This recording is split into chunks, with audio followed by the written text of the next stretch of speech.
Despite warnings about the intensifying humanitarian crisis in warravaged Yemen, members of the U.S. Congress dodged questions from an Intercept reporter this week about why lawmakers haven't voted on U.S. support for the Saudiled military coalition that is bombing the impoverished country while also imposing a blockade of urgently needed aid.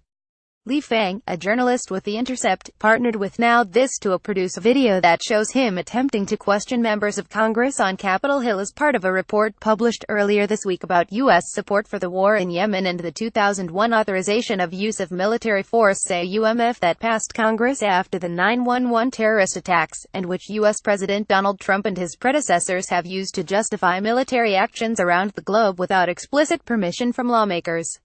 As Fang notes in his related article, while the coalition battles Houthi rebels, Saudi Arabia relies heavily on the U.S. military for intelligence sharing, refueling flights for coalition warplanes, and the transfer of American-made cluster bombs, rockets, and other munitions used against targets in Yemen, which continues in spite of the fact that coalition warplanes have repeatedly struck crowded markets, hospitals, power plants, and other civilian targets. Fang writes, Congress, however, has never authorized U.S. support for the war, which has caused 10,000 civilian deaths and has spiraled in recent months into one of the worst humanitarian crises of the century.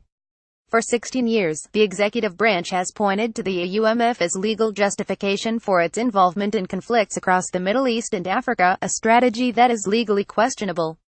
But the use of the AUMF in the Yemeni context is especially bizarre given that the AUMF's target is Al-Qaeda, and the group AQAP, Al-Qaeda in the Arabian Peninsula, is fighting alongside the U.S.-Saudi coalition against the Houthi rebels.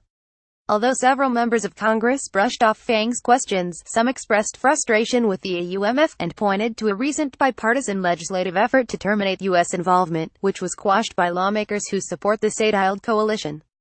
Meanwhile, about 20 humanitarian agencies and the UN are warning of a nightmare scenario, as Common Dreams reported Wednesday, after the Saudiled coalition closed all air, land, and sea ports to the country, cutting off millions of civilians from life-saving aid. There are over 20 million people in need of humanitarian assistance. 7 million of them are facing famine-like conditions and rely completely on food aid to survive, according to the agencies. Almost 21 million people are now in need of humanitarian aid in Yemen because of conflict.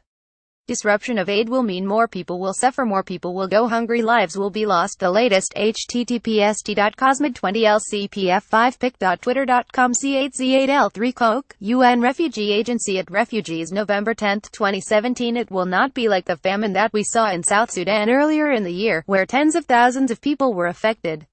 It will not be like the famine which cost 250,000 people their lives in Somalia in 2011, warned Mark Lowcock, UN Undersecretary General for Humanitarian Affairs and Emergency Relief Coordinator, speaking to reporters at the United Nations headquarters in New York. It will be the largest famine the world has seen for many decades, with millions of victims.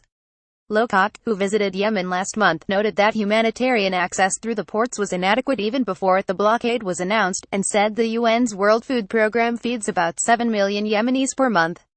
In addition to the millions who are starving, Yemen is also facing a cholera epidemic that has killed hundreds of thousands of people.